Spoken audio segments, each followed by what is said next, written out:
United States of America একজন medical scientist এই challenge গ্রহণ করলো। সে চ্যালেঞ্জ গ্রহণ করে বলল, আমি রুহু বের করে ছাড়বো। কি বের করব? রুহু। আমেরিকার ওই মেডিকেল সায়েন্টিস্ট সে চ্যালেঞ্জ করে বলল, আমি রুহু বানাবো। কি বানাবো? উত্তর দিতে হবে কিন্তু। কি বানাবো? রুহু বানাবো। কেমন করে রুহু বের হয় এটা আবিষ্কার করে আমি নোবেল প্রাইজ জিতবো, নোবেল লরেট হব। 7 বছর সে গবেষণা করলো মুমূর্ষু রোগীদের নিয়ে। মুমূর্ষু রোগী নিয়ে বসে থাকে, কখন রুহুটা বের হবে, রুহু ধরার জন্য বসে থাকে। কিন্তু 7 বছরে হাজার হাজার মুমূর্ষু রোগীর দেহ থেকে রুহু উড়াল দিছে, কিন্তু রুহু ধরতে পারে নাই। সুবহানাল্লাহ কইবেন না? আচ্ছা, এইবার তার মাথায় একটা চিন্তা আসলো, না এই পন্থায় হাঁটলে তো হবে না, আমি একটা কাজ করি, বুলেট প্রুফের গ্লাস দিয়ে একটা ছোট্ট গ্লাসের রুম বানাই। ওই গ্লাসের ভেতরে মুমূর্ষু রোগী ঢুকায় দিব। বুলেট প্রুফ চিনেন তো? মানে গুলি মারলেও গুলি ঢুকবে না। আমাদের মাননীয় প্রধানমন্ত্রী, রাষ্ট্রপতি মহোদয়, ওনারা যে গাড়িগুলো চালায় এগুলো কিন্তু বুলেট প্রুফ, জানেন? গুলি মারলে গুলি ঢুকে না।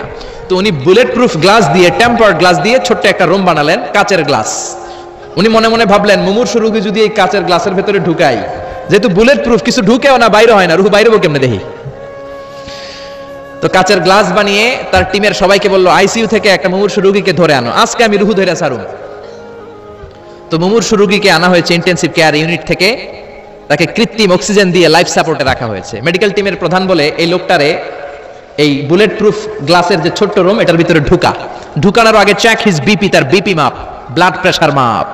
তো মেপে দেখে ঠিক আছে। ওজন মাপ, বলে ওজন মাপা হলো, ওজন হচ্ছে 80 কেজি, 80 কিলোগ্রাম। কত কেজি? 80। সবাই বলেন কত কেজি? 80 কেজি। এবার মেডিকেল টিমের প্রধান বলে, মুমূর্ষু রোগীটার ভিতরে ঢুকিয়ে দে। ঢুকানো হলো। এবার সে বলল, লাইফ সাপোর্ট খুলে ফেল। সবাই বলে, স্যার লাইফ সাপোর্ট খুলে ফেললে তো মরে যাবে। মেডিকেল টিমের প্রধানকে মারার জন্যই তো আনছি, এটার না মারলে আমি রুহু পাবো কেমনে? এটা রুহুটা তো বের করতে হবে দেহ থেকে। তো যেই কথা সেই কাজ, ঢুকানো হলো, লাইফ সাপোর্ট খুলে ফেলা হলো। লোকটা গ্লাস ফিটিং করা রুমের ভেতরে ছটফট ছটফট করতে করতে দুনিয়া থেকে বিদায় নাই। এবার মেডিকেল টিমের প্রধান রুহু খুঁজতেছে। দুনিয়া থেকে বিদায়, তার মানে তো রুহু বের হয়ে গেছে, কিন্তু রুহু আর খুঁজে পায় না। গ্লাসের এই দিকে তাকায়, ওই দিকে তাকায়, নিচে উপরে ডানে বায়ে সামনে পেছনে, কোথাও রুহু নাই। রুহু খুঁজে পাওয়া যায় না। সে ভাবলো, আমি গ্লাসের দরজাটা খুলে হাত দিয়ে এরকম বাইং মাছ যেমনি হাতায়, এরকম হাতাইলে হয়তো রুহু পাবো। তো কাচের গ্লাস খুলে হাত দিয়ে এরকম হাতানো শুরু করলো। হাতাতে হাতাতে পুরো গ্লাস ফিটিং করা রুমের ভিতরে সব খুঁজে ফেললো, কিন্তু রুহু খুঁজে পাওয়া যায় নাই। লোকটাকে বের করা হলো। উনি বললেন, চেক হিজ বিপি, বিপি মাপতো। সবাই বলে, স্যার এটা তো ময়রা ভূত হয়ে গেছে, এখন তো বিপি নাই। বিপি বুঝেন তো? Blood pressure. এই যে ধাক্কাটা, অলিন্দ নিলয়, সিস্টোলিক ডায়াস্টোলিক, জন্মের পর থেকেই আমাদের এই যে দম নেয়া আর দম ছেড়ে দেওয়ার খেলাটা আছে না নাই? কথা বলেন। এই যে ফুসফুস দম নেয়, দম ছেড়ে দেয়। শীতের রাতে আপনি কম্বল গায়ে দিয়ে ঘুমায় যান, আপনার দমও কি ঘুমায় যায়? আপনার দম ঘুমাইলে তো আপনি ঠুস। আয় রে মানুষ রঙিন ফানুষ, দম ফুরাইলে তবু তো ভাই কারোরই নাই একটুখানি। আয় রে মানুষ রঙিন ফানুষ, রঙিন ফানুষ, আয় রে মানুষ। পড়েন আল্লাহু আকবার। এবার মেডিকেল টিমের প্রধান বলে, চেক হিজ বিপি, বিপি মাপ। সবাই বলে, বিপি নাই, কিন্তু ওজন আছে না নাই? মরার পরেও তো একটা লাশের ওজন থাকে কি থাকে না? এবার মেডিকেল টিমের প্রধান বলে, চেক হিজ ওয়েট, ওজন মাপ। এবার ওজন স্কেলে শোয়ানোর পরে দেখা গেল লোকটা মরার আগে ছিল 80, এখন হয়ে গেছে 78 কেজি। কয় কেজি? মরার আগে লোকটা ছিল কয় কেজি? মরার পরে ওজন দেওয়ার পরে ওজন হয়ে গেছে কয় কেজি? কমছে কয় কেজি? মেডিকেল টিমের প্রধান কয়, আমি পাইছি। সবাই কয়, কি পাইছেন? মেডিকেল টিমের প্রধান কয়, ওইডা। সবাই কয়, কোনডা? কয়, রুহু। কেমনে পাইলেন? কয়, মরার আগে ছিল 80 কেজি, মরার পরে 78 কেজি, কমছে 2 কেজি। তার মানে যেটা উড়াল দিছে ওইটাই 2 কেজি। পাইছে ঘোড়ার ডিম। কিন্তু বিজ্ঞানীদের নিয়ম হচ্ছে, আপনি একটা রেজাল্ট দিয়েই ফাইনাল জাজমেন্ট দিতে পারবেন না, আপনার আরো কিছু নমুনা সংগ্রহ করতে হবে। সে বলল, আরেকটা রোগীকে আইসিইউ থেকে নিয়ে আয়, ওজন মাপ, বিপি মাপ। বিপি ওকে, ওজন কত? 70 কেজি। দ্বিতীয় যে লোকটাকে আনা হলো তার ওজন 70 কেজি। চিল্লায় বলেন, কয় কেজি? 70। এবার গ্লাসের ভিতরে ঢুকানোর পরে অক্সিজেনের মাস্কটা খুলে ফেলা হলো। এই লোকটা অক্সিজেনের অভাবে ছটফট ছটফট করতে মরে গেল। মরার পরে আবার রুহু খুঁজে, কিন্তু গ্লাসের ভিতরে রুহু নাই। এই লোকটাকেও বের করে মেডিকেল টিমের প্রধান বলে, চেক হিজ বিপি, বিপি মাপ। সবাই বলে, বিপি নাই, কিন্তু ওজন আছে না নাই? এই লোকটার ওজন মরার আগে কত কেজি? 70। এবার ওজন দিয়ে দেখে এই মৃত লোকটার ওজন হয়ে গেছে 71 কেজি। কয় কেজি? আগেরটা তো কম ছিল, মিলানো গেছে। এবার যাবি কই? হ্যাঁ, আগেরটা 2 কেজি কমেছে। মনে মনে চিন্তা ছিল, রুহু যেটা ছিল উড়াল দিয়েছে, রুহু নাই, 2 কেজি কমেছে। এবার ছিল 70 কেজি, মরার পরে আরো বেড়ে গেছে 1 কেজি। এবার যাবে কই? আল্লাহ বলে, কিয়ামত পর্যন্ত বিপি মাপতে পারবা, কিয়ামত পর্যন্ত বুলেট প্রুফের গ্লাসের ভিতরে লাশ ঢুকাতে পারবা, বের করতে পারবা, কিন্তু রুহু খুঁজে বের করতে পারবা না। ঠিক কি না? يسألونك عن الروح قل الروح من أمر ربي وما أوتيتم من العلم إلا قليلا নবী লোকেরা আপনার রূহের ব্যাপারে জিজ্ঞেস করে, আপনি সোজা সাপটা লোকদেরকে বলে দেন রূহ হলো আমার আল্লাহর আদেশ মাত্র। আল্লাহর আদেশে দেহে ঢুকে, আল্লাহর আদেশে বের হয়। পৃথিবীর কোনো মানুষ রূহ খুঁজে বের করতে পারবে না, সে বের করতে পারে না। কারণ মানুষ মরে গেলে এক একজনের দেহের অবস্থা এক এক রকম। কারো হাতটা টাইট হয়ে যায়, খিচুনি দিয়ে দেহের সবকিছু জমাট বেঁধে যায়, ওজন কিছু বেড়ে যায়। আবার কারো দেহটা ফেসফেসে হয়ে যায়, দেহের পেটের ভেতরে যত গ্যাস ছিল এগুলো বের হয়ে দেহটা পাতলা হয়ে যায়। পাতলা হোক আর ভারী হোক, ওইটা মেজারমেন্ট করে রুহু খুঁজে বের করা যায় না। চিল্লায় বলেন ঠিক কিনা? আমরা বললাম আল্লাহ, বুঝলাম আপনি ক্ষমতার মালিক, আর কিসের মালিক বলেন? আল্লাহ বললেন আল্লাযী খালাকাল মাউতা ওয়াল হায়াতা লিয়াবলুয়াকুম আইয়ুকুম আহসানু আমালা ওয়া হুয়াল আজিজুল গফুর। আমি শুধু ক্ষমতারই মালিক নই, আমি এমন আল্লাহ যে আল্লাহ জীবন তৈরি করলাম, যে আল্লাহ মরণ তৈরি করলাম। আমি জীবনেরও মালিক, মরণেরও মালিক। আমাদেরকে জীবন দিয়েছে কে? মরণ দিয়েছে কে? আমাদের প্রাণ ভিক্ষা দিতে পারে কে? নাকি আপনাদের রাষ্ট্রপতি? আপনাকে রাষ্ট্রপতি তো নাকি প্রাণ ভিক্ষা দেয়, তাই না? আরে রাষ্ট্রপতিরও তো প্রাণ ভিক্ষা দিবে আল্লাহ। চিল্লায় বলেন ঠিক কিনা? আল্লাহ বললেন আমি এমন আল্লাহ আল্লাযী খালাকাল মাউতা ওয়াল হায়াতা লিয়াবলুয়াকুম আইয়ুকুম আহসানু আমালা। তোমরা কে কেমন আমল করো এটা দেখার জন্য আমি জীবন বানালাম, মরণ বানালাম, আর জীবন মরণের মাঝখানে তৈরি করলাম রূহ। রূহ তৈরি করলাম। কি তৈরি করলাম? রূহ মানুষ তৈরি করতে পারে না, রূহ তৈরি করতে পারে একজন, তিনি কে? মানুষ কম্পিউটার তৈরি করতে পারে, প্লেন বানাতে পারে, রকেট বানাতে পারে, রোবট বানাতে পারে, সুফিয়া খালারে বানাতে পারে, কিন্তু রূহ বানাতে পারে না। সুফিয়া খালারে চিনেন? আপনারাও চিনেন? আহা, মেয়েদের মতো লিপস্টিক দেয়া হয়েছে ওর ঠোঁটে, মেয়ের আকৃতি দেয়া হয়েছে, অবয়ব দেয়া হয়েছে। সুফিয়া রোবটটাকে দেখে আমার প্রতিবন্ধী মনে হলো। এমনি তাকায়, এমনি করে, এমনি করে, এমনি করে, আর ভেতরে সফটওয়্যারে সব সেট করে দেয়া, যেটা রিমোট কন্ট্রোলে চাপে ওই অনুযায়ী বলে। চিল্লায় বলেন ঠিক কিনা? যারা এই সুফিয়াকে বানিয়েছে, কিয়ামতের দিন আল্লাহ বলবে এই সুফিয়ার ভেতরে রূহ দে, এই সুফিয়ার ভেতরে রূহ দে। যারা এই সুফিয়া নিয়ে পৃষ্ঠপোষকতা করেছে, বিদেশ থেকে দেশে এনেছে, সবাইকেই আল্লাহর সেদিন বিচারের ট্রাইব্যুনালের, সুপ্রিম কোর্টের কারাগারে কাঠগড়ায় আসামি হয়ে দাঁড়াতে হবে। চিল্লায় বলেন ঠিক কিনা? এজন্য আল্লাহ ডেকে বললেন গোলাম, আমি জীবন বানালাম, মরণ বানালাম, জীবন মরণের মাঝখানে বানালাম রুহু। এই রুহু থাকলে তুমি জিন্দা, রুহুটা না থাকলে তুমি হয়ে যাও মুর্দা। এই যে মিজানুর রহমান আজারি কথা বলতেছে, হাসে, হাত নাড়ে, কথা বলে, কারণ রুহু আছে। এই রুহুটা বের হয়ে গেলে লাশ হয়ে পড়ে যেতে হবে। চিল্লায় বলেন ঠিক কিনা? মক্কার কাফিরেরা বলল আব্দুল্লাহর বেটা মুহাম্মদ, রুহু কাকে বলে আমাদের বলো। রুহু দেখতে কেমন? কেমন করে দেহের মধ্যে রুহু ঢুকে, কেমন করে রুহুটা দেহ থেকে উড়াল দেয়। এই রুহুর ব্যাপারে তথ্য দিতে পারলে কালিমা পড়ে সবাই মুসলমান হয়ে যাব। আপনারা রুহু দেখছেন কেউ? আপনার দাদা যে মারা গেল, বাবা যে মারা গেল, রুহুটা যে উড়াল দিল, দেখছেন? কালার কেমন? সাইজ কতটুকু? ওজন কতটুকু? দেখতে কেমন? আমরা কেউ রুহু দেখেছি? চিল্লায় বলেন দেখেছি। বিশ্বনবীরে বলা হলো আব্দুল্লাহর বেটা মুহাম্মদ, রুহু কারে বলে? যদি বলতে পারো কালিমা পড়বো। বিশ্বনবী বলতে পারে না, কারণ বিশ্বনবী মন গড়া কোনো কথা বলেন না। আকাশ থেকে গ্রিন সিগন্যাল আসলে তবেই বলেন, ঠিক না? বিশ্বনবী আল্লাহ তাআলার পক্ষ থেকে গ্রিন সিগন্যাল পাওয়ার জন্য উপরে তাকিয়ে রইলেন। আয়াত নাজিল হয়ে গেল, ইয়াসআলুনাকা আনির রূহি কুলির রূহু মিন আমরি রাব্বি ওয়া মা উতিতুম মিনাল ইলমি ইল্লা কালিলা। ও নবী, লোকেরা আপনারা জিজ্ঞেস করে রূহ কাকে বলে? মা হুয়া রূহ, হোয়াট ইজ দ্য স্পিরিট? আপনি বলে দেন রূহ হলো আল্লাহর পক্ষ থেকে স্পেশাল অর্ডার। আল্লাহর অর্ডারে এই রূহটা দেহের মধ্যে ঢোকে, আবার আল্লাহর অর্ডারে রূহ বের হয়ে যায়। আল্লাহু আকবার। এই রূহটা মানুষের দেহে ঢুকে কার অর্ডারে? আবার বের হয়ে যাবে কার অর্ডারে? পৃথিবীর যত বিজ্ঞানীরা আছে সবাই মিলেও কি একটা রূহ বানাতে পারবে? জোরে বলেন না, রূহ বানাতে পারবে? আল্লাহ চ্যালেঞ্জ করে বললেন, ওমা উতিতুম মিনাল ইলমি ইল্লা কালিলা। তোমাদেরকে একেবারে যত সামান্য কিঞ্চিত জ্ঞান দিয়ে আমি তৈরি করেছি, তোমাদের এই লিমিটেড জ্ঞান দিয়ে রূহ বানানো যাবে। এই সূর্যটা পৃথিবী থেকে 13 লক্ষ গুণ বড়। সুবহানাল্লাহ। বাড়িতে যে দেখছেন, বাড়িতে যায় বলতে বললে এদিকে বলে ফেলায়, আসতে বলতে বললে চিল্লায় বলে। ডিজিটাল সিস্টেম, সরকার ডিজিটাল, দেশ ডিজিটাল, বক্তা ডিজিটাল, শ্রোতাও ডিজিটাল। আশা করি মাইকটাও ডিজিটাল না? আলহামদুলিল্লাহ, ডিজিটাল হতে হবে। তো এই সূর্যটা পৃথিবী থেকে 13 লক্ষ গুণ বড়। কত লক্ষ? Can you imagine, can you guess? এটা কি আপনি কল্পনা করতে পারেন? 13 লক্ষ পৃথিবী সূর্যের মধ্যে রাখার জায়গা করে দিয়েছে কে? সূর্য কি পৃথিবী থেকে মাত্র 13 গুণ বড়? 1300 গুণ, 13,000 গুণ, 13 লক্ষ গুণ। তার মানে কি সূর্যই মহাবিশ্বের সবচেয়ে বড় গ্রহ, বড় তারা? না। ব্যাটেল জিউস নামে একটা তারা আছে যে সূর্য পৃথিবী থেকে 13 লক্ষ গুণ বড়। ওই ব্যাটেল জিউস তারা আবার ওই সূর্যের চেয়ে 33 কোটি গুণ বড়। তার মানে ব্যাটেল জিউস তারাই মহাবিশ্বের সবচেয়ে বড় তারা না, ব্যাটেল জিউসের চেয়েও যে কত বড় তারা আছে তার কোনো ইয়ত্তা নাই।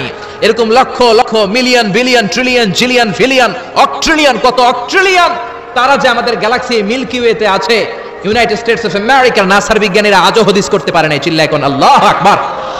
সূর্যের পরে পৃথিবীর সবচেয়ে কাছের তারার নাম হচ্ছে প্রক্সিমা সেন্ট্রাই, তারপরে আলফা সেন্ট্রাই এ, আলফা সেন্ট্রাই বি, ইটা ক্যারিনা, ব্যাটেল জিউস একটার চেয়ে আরেকটা বড়। আসেন এই শীতের রাতে আমরা সূর্যের পরে পৃথিবীর সবচেয়ে কাছের যেই তারা প্রক্সিমা সেন্ট্রাই, এই শীতকালের একটা পিকনিক করে আসি ওখান থেকে। প্রক্সিমা সেন্ট্রাইতে আমরা পিকনিক করতে যাবেন? ওখানে যদি আমরা শীতকালীন পিকনিক করতে যাই তাহলে আমাদের কত সময় লাগবে ছোট্ট একটা আইডিয়া দেই। তো আমরা যে পিকনিকে যাব, যারা যারা হাত তোলেন, কিভাবে যাইবেন? গাড়িতে? কেন?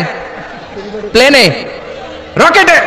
হ্যাঁ, রকেটে যাইতে হবে, প্লেনে যাওয়া যাবে না। কারণ বর্তমান বিশ্বে সবচেয়ে দ্রুতগামী যে প্যাসেঞ্জার প্লেন আবিষ্কার হয়েছে এটার নাম হচ্ছে বোম সুপারসনিক।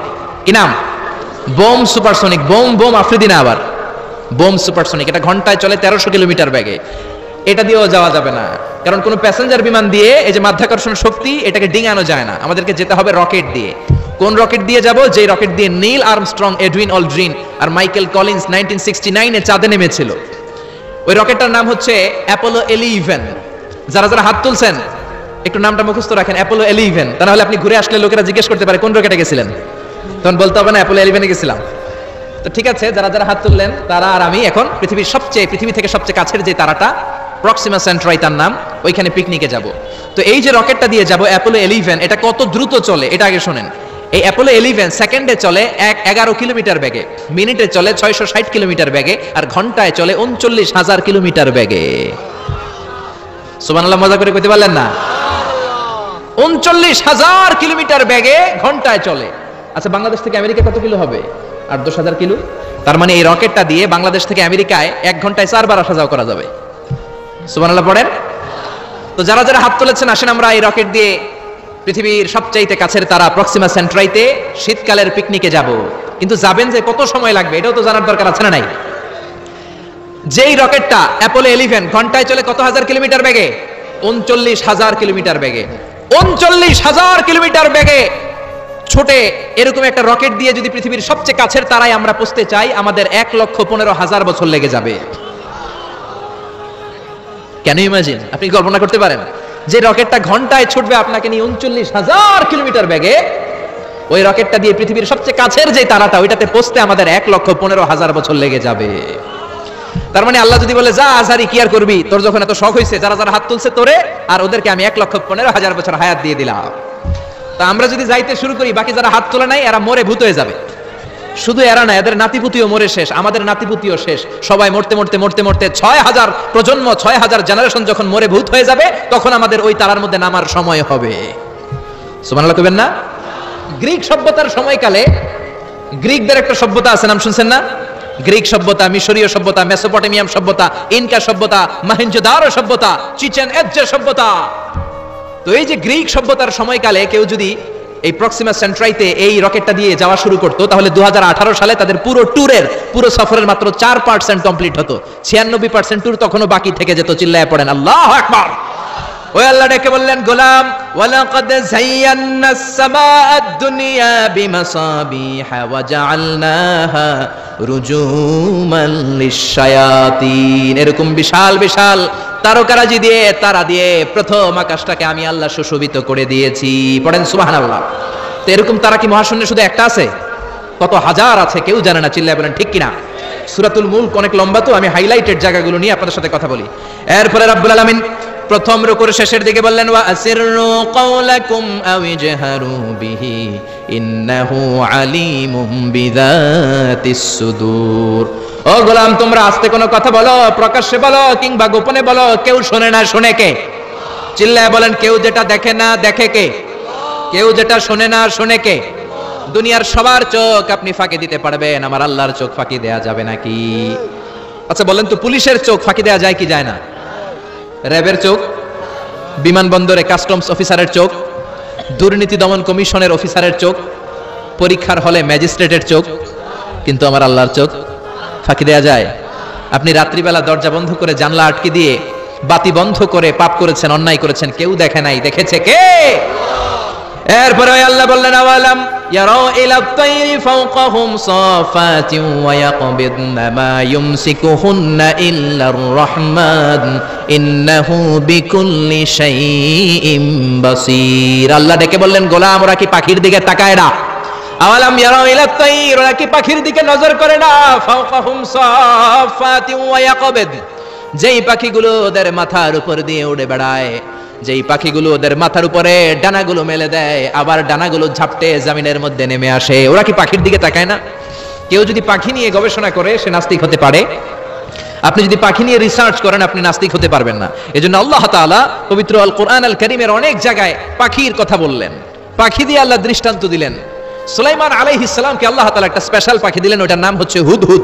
1000 মিটার উপর থেকেও তার এই পাখির চোখে মেগাপিক্সেল এত বেশি ছিল, জমিনের দিকে নজর করেই জমিনের কত ফুট নিচে মিষ্টি পানি আছে এই পানির সন্ধান সে সুলাইমান নবীকে দিয়ে দিত। সুবহানাল্লাহ পড়েন। কত কিসিমের, কত ধরনের, কত রং বেরঙের পাখি যে আল্লাহ পৃথিবীতে বানিয়েছেন তার কোনো ইয়ত্তা নেই। হামিং বার্ড নামে একটা পাখি আছে, নর্থ আমেরিকাতে পাওয়া যায়, পৃথিবীর সবচেয়ে ছোট্ট সাইজের পাখি। এটা যখন প্রাপ্ত বয়সে পৌঁছে এই পাখিটার সাইজ হয় মাত্র 3 ইঞ্চি। কয় ইঞ্চি? পৃথিবীর সব পাখি সামনের দিকে উড়ে, আর এই হামিং বার্ড সামনেও যেমনি উড়ে পিছনের দিকে উঠতে পারে। সুবহানাল্লাহ কইলেন না? এই পাখিটা প্রতি সেকেন্ডে তার পাখা ঝাপটায় 80 বার। কয়বার? আমি আপনি আমাদের হাতগুলো 1 সেকেন্ডে ঝাপটাতে পারবো কয়বার? 4 বার, সবচেয়ে বেশি হলে 5 বার। আর এই পাখিটা প্রতি সেকেন্ডে তার ডানা ঝাপটায় 80 বার। চিল্লায় এখন সুবহানাল্লাহ। আলপিন সুইফট নামে একটা পাখি আছে, সাউথ ইউরোপের আল্পস পর্বতমালার পাশে এই পাখিগুলো পাওয়া যায়। গোটা বিশ্বে এটাকে সুইফট বার্ড বলে, সুইফট বার্ড। এই সুইফট বার্ড একবার শূন্যে উড়াল দেওয়া শুরু করলে 8 মাস উড়ন্ত অবস্থায় থাকতে পারে। আবার কোনো প্রয়োজনে পৃথিবীতে নেমে আসে, আবার উড়াল দিলে আবার 8 মাস, আবার নেমে আসে, আবার উড়াল দিলে আবার 8 মাস। সুবহানাল্লাহ পড়েন। হোমা বার্ড নামে একটা পাখি আছে, যে পাখিটা উড়ন্ত অবস্থায় ডিম পেড়ে দেয়, আর ওই ডিম জমিনে পড়ার আগেই উড়ন্ত অবস্থায় শূন্যে থাকতে ওই ডিম ফুটে বাচ্চা বেরোয়, ওই বাচ্চাও আবার শূন্যে উঠতে শুরু করে দেয়। এজন্য রাব্বুল আলামিন বলেন আওয়ালাম ইয়ারাউ ইলা তাইরি ফাওকাহুম সাফাতিন ওয়া ইয়াকবিদ মা ইউমসিকুহুন্না ইল্লার রাহমান ইন্নাহু বিকুল্লি শাইইন বাসীর। নাস্তিকগুলো কি পাখির দিকে নজর করে তাকায় না? কেমন করে তাদের উপর দিয়ে পাখাগুলো মেলে দিয়ে তারা উড়ে বেড়ায়। সাফাতিন ওয়া ইয়াকবিদনা, পাখাগুলো ডানাগুলো মেলে দেয়, আবার ডানা ঝাপটায়। এই পাখিগুলোকে শূন্যে কেউ ধরে রাখে নাই, ধরে রেখেছে একজন, তিনি হলেন আমার আল্লাহ। তিনি কে? এই যে পাখিগুলো শূন্যে উড়ন্ত অবস্থায় থাকতে পারে, ওদেরকে শূন্যে উড়ন্ত অবস্থায় রাখলো কে? জোরে বলেন কে? ছোট্ট হাঁসের বাচ্চা পৃথিবীতে আসার সাথে সাথে কেমন করে পানিতে সাঁতার কাটে? কে হাঁসের বাচ্চারা শিখালো যে তোর ডানা ঝাপটাতে হবে, পা নাড়াতে হবে? শিখালো কে? গাভীর পেট থেকে বাছুর বের হয়েই গাভীর ওলানের মধ্যে ঢু মারে, কে ওরে শিখালো ওই জায়গায় ঢু দে, ওইখানে ঢু মারলেই তোর রিজিক বেরোবে? কে শিখালো? সুবহানাল্লাহ কইতে মন চায় না? এজন্য আল্লাহ বললেন ওরা কি পাখির দিকে তাকায় না? পাখির দিকে তাকালে তো পৃথিবীর কোনো মানুষ নাস্তিক থাকতে পারে না। পাখিকে আরবিতে কি বলে বলেন তো দেখি? হ্যাঁ কি? তয়র। হ্যাঁ তয়র। আর বিমানকে আরবিতে কি বলে কে জানেন? তয়র, তয়রান, তয়র একই জিনিস। বিমান আরবিও যা, পাখি আরবিও তা। Birds and aeroplane maintain the same flying mechanism while flying. পাখি আর বিমান যখন আকাশে উড়ে একই সিস্টেমে উড়ে, এজন্য এই পাখির উপর রিসার্চ করে বিমান আবিষ্কার হয়েছে। সুবহানাল্লাহ পড়েন। কিন্তু আফসোসের বিষয় হচ্ছে আমরা বানাতে পারি নাই, এটা বানিয়েছে ইহুদিরা। Wilbur right or will write, দুই ভাই মিলে বিমান বানিয়েছে 1903 সালে। ইউনাইটেড স্টেটস অফ আমেরিকার নাগরিক, এই দুই ভাই মিলে তারা বিমান বানিয়ে ফেললো। আমরা বানাতে পারি নাই। আমরা আছি মদ আর নারী নিয়ে, আমরা আছি হিন্দি সিনেমা নিয়ে, আমরা আছি মারামারি নিয়ে, আমরা আছি কাফের ফতুয়া দেয়া নিয়ে, আমরা আছি তর্কাতর্কি নিয়ে, জি বাংলা নিয়ে, স্টার জলসা নিয়ে, কিরণমালা নিয়ে। চিল্লায় বলেন ঠিক কিনা? স্টার জলসা হায়ারে জি বাংলা, নষ্ট করলো হয়ে আমার সোনার বাংলা। স্টার জলসা হায়ারে জি বাংলা, নষ্ট করলো হয়ে আমার সোনার বাংলা। ঠিক কিনা? কেমন করে পরকিয়া করতে হবে, শাশুড়ি বউয়ের মধ্যে কেমন করে কুটনামি লাগাতে হবে, এগুলো ট্রেনিং জি বাংলা, স্টার জলসা, হিন্দি সিনেমার ভেতরে আছে না নাই? আমরা এগুলো নিয়ে ব্যস্ত, কাফের ফতুয়া দিয়ে নিয়ে ব্যস্ত। কথায় কথায় আমাদের মুখ দিয়ে বেরোয় তুই কাফের, তুই 3 কারণে কাফের, তুই 5 কারণে কাফের, তুই 6 কারণে কাফের।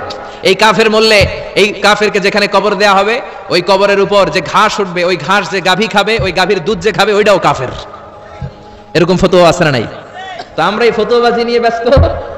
উইলবার রাইট আর অরভিল রাইট কোরআনের এই আয়াতের উপর রিসার্চ করে গবেষণা করে এরা দুইজন বিমান বানিয়ে ফেললেন। এই দুই ভাই পাহাড়ের মধ্যে শুয়ে কত পাখি যে দেখেছে, কত পাখির ছবি যে এঁকেছে, কত পাখির মোশন এন্ড মুভমেন্ট নিয়ে তারা গবেষণা করেছে, করতে করতে করতে এই দুই ভাই বিমান বানিয়ে ফেলেছে। তবে এখনকার মতো এত উন্নত বিমান নয়, ছোট্টখাটো বিমান, একটু উড়ে আবার ধপাস করে জমিনে পড়ে, একটু উড়ে আবার ধপাস করে জমিনে পড়ে। সর্বপ্রথম ফ্রান্সের এক শহর থেকে আরেক শহরে, পৃথিবীর প্রথম প্যাসেঞ্জার বিমান এক শহর থেকে আরেক শহরে ল্যান্ড করেছে। এই তো মানুষের স্বপ্ন বাস্তবায়িত হয়ে গিয়েছে। এতদিন মানুষ শুধু দেখতো হায় রে পাখি উড়ে, আমরা উঠতে পারি না। এখন পাখির চেয়ে আরো দ্রুত বেগে আমরা উড়ি, ঠিক কিনা? এই যে আপনারা হজে যান, কিভাবে যান? প্লেনে যান। প্লেনে যান তো বুঝলাম, উড়ে উড়ে যান না? পাখি আর কত দ্রুত উড়ে, পাখির চেয়ে দ্রুত বেগে আমরা উঠতে পারি, চিল্লায় বলেন ঠিক কিনা? এই বিমান আবিষ্কার হওয়ার আগ পর্যন্ত পৃথিবীর সব দেশের ছিল শুধু সেনাবাহিনী আর নৌবাহিনী। বিমান আবিষ্কারের পর শুরু হয়ে গেল বিমান বাহিনী। এখন সব স্বাধীন দেশের বিমান বাহিনী আছে না নাই? Air force, military. এখন মানুষ ড্রোন হামলা করে, মিসাইল হামলা করে, ব্যালিস্টিক ক্ষেপণাস্ত্র দিয়ে হামলা করে। United States of America Little Boy and Fat Man নামে দুইটা পারমাণবিক বোমা দিয়ে জাপানের হিরোশিমা নাগাসাকিকে ধ্বংস করে মেসাকার করে দিয়েছে।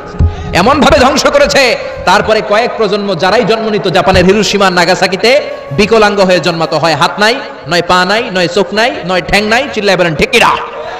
এজন্য আল্লাহ বললেন, গোলাম আওয়ালাম ইয়ারাউ ইলা আত-তায়রি ফাওকাহুম সাফাতিন ওয়া ইয়াকবিদ মা ইউমসিকুহুন্না ইল্লার রাহমান ইন্নাহু বিকুল্লি শাইইন বাসীর। এই পৃথিবীর স্বঘোষিত নাস্তিকগুলা কি পাখির দিকে নজর করে তাকায় না? পাখি নিয়ে কোন নাস্তিক যদি গবেষণা করে, ওই নাস্তিক আর নাস্তিক থাকতে পারে না, ওরে নাস্তিক থেকে আস্তিক বানায়া দিবে কে? এরপর আল্লাহ বললেন, আম্মান হাযাল্লাযী ইয়ারযুকুকুম ইন আমসাকা রিজকাহু বাল লাজ্জু ফি উতুওয়িন ওয়া নুফুর। আল্লাহ বললেন, ও গোলাম, আমি আল্লাহ রিজিক দেই। আমি আল্লাহ যদি তোদের রিজিক বন্ধ করে দেই, কে আছে তোদের রিজিক দিতে পারে? রিজিক দেওয়ার মালিক কে? পৃথিবীতে যত খাবার আছে সব খাবারগুলো যদি নষ্ট হয়ে যায়, আমাদেরকে খাবার দিবে কে? ঘুম থেকে উঠে দেখলেন কোথাও কোনো খাবার নাই, বাজারে ফলমূল নাই, বিস্কুট নাই, আলু নাই, সিঙ্গারা নাই, কিচ্ছু নাই, ক্ষেতের মধ্যে কোনো ফসল নাই, গাছের মধ্যে ফুল ফল কিচ্ছু নাই। এরকম যখন অবস্থা হয়ে যাবে, আল্লাহ যদি রিজিকগুলো দেয়া বন্ধ করে দেয়, আপনাদেরকে রিজিক দিবে কে? খাদ্য দিবে কে? নাকি আপনাদের খাদ্যমন্ত্রী? আপনাদের খাদ্যমন্ত্রীও রিজিক দিতে পারবে না? প্রধানমন্ত্রী? জোরে বলেন। এজন্য আল্লাহ বললেন, আমা মিন দাব্বাতিন ফিল আরদি ইল্লা আলাল্লাহি রিজকুহা।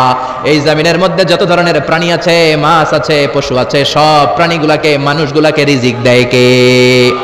নিত্য নতুন ভিডিও পেতে চ্যানেলটি সাবস্ক্রাইব করুন। ভিডিওটি শেষ পর্যন্ত দেখার জন্য ধন্যবাদ। আল্লাহ হাফেজ।